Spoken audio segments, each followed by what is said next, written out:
તમને લાડવા ગાંઠિયા ભાવે કે પાવભાજી? તો રામ રામ મિત્રો, હું છું તમારો પ્રિય મોજીલાભાઈ. આજે ગામ ભીમડાદની કન્યા શાળાના બાળકો અને કુમાર શાળાના બાળકોને પરસોત્તમ દાદાની 15મી પૂર્ણ તિથિ નિમિત્તે લાલજીભાઈ વેદાણી, સવજીભાઈ વેદાણી અને અરવિંદભાઈ વેદાણી તરફથી કન્યા શાળાના બાળકો અને કુમાર શાળાના બાળકોને પાવભાજી જમાડવાની છે.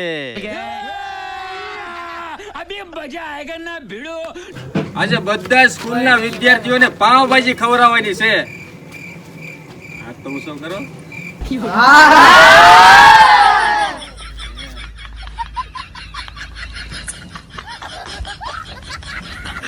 તો પછી હવે વાર છે નહીં હોય, સ્કૂલના બાળકો માટે પાવભાજી બનાવવાનું ચાલુ કરી દીધું. અને હા, આ સ્વાદિષ્ટ અને ગરમા ગરમ પાવભાજી બનાવવાના કારીગર આવ્યા હતા ગામ ભીમડાદના જગદીશભાઈ. અને તમને ખબર ન હોય ને તો કહી દઉં કે આ જગદીશભાઈ તમે કયો ને એટલા માણસોની પાવભાજી બનાવી દે. વળી પાછી એટલી સ્વાદિષ્ટ પાવભાજી બનાવે ને કે કાંઈ ન ઘટે, તમે ખાતા રહી જાઓ. પછી પાવભાજી તો બની ગઈ, પણ સ્કૂલના શિક્ષકો મનમાં વિચાર કરતા હતા કે આ ચૈત્ર મહિનામાં અમારા સ્કૂલના બાળકો રોજ રોજ લાડવા ગાંઠિયા ખાઈ ખાઈને ગળે આવી ગયા હતા, પણ આજ તો એને પાવભાજી મળવાની છે એટલે બધા બાળકોને મોજ પડી જવાની છે.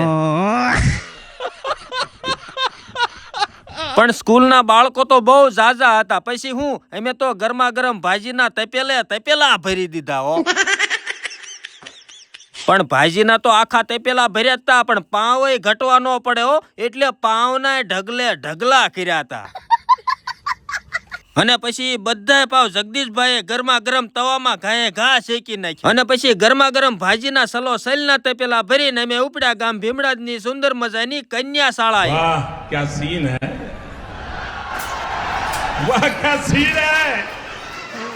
પણ મિત્રો, ગામ ભીમડાદની કન્યા શાળા અને કુમાર શાળામાં નાના બાળકોને કોઈ પણ જાતની ભણવામાં તકલીફ ન પડે એવી સરસ મજાની સુવિધા અહીંયા છે. અને પછી સ્કૂલના શિક્ષકોએ બધા જ બાળકોને સૂચના આપી કે બધા જ બાળકો એક સરખી લાઈનમાં હાથમાં ડીશું લઈ અને વારા ફરતી પાવભાજી લઈ અને બધા શાંતિથી બેસી જાઓ પાવભાજી જમવા.